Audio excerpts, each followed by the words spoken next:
Rain. In this long and darkest night, trembling sound and flashing light, rain flowing in the glass I can see. If this is a chance, I would be free. Free to see the beauty inside of me, like an enchanted place in the abyss. I listen to the teardrops of the falling rain, which tells me over and over again,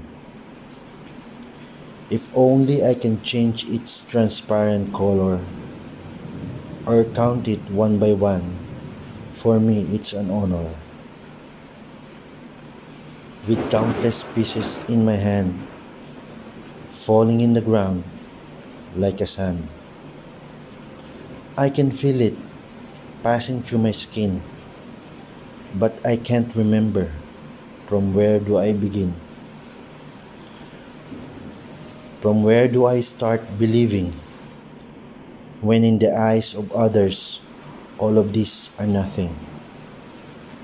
I want to prove that I have something.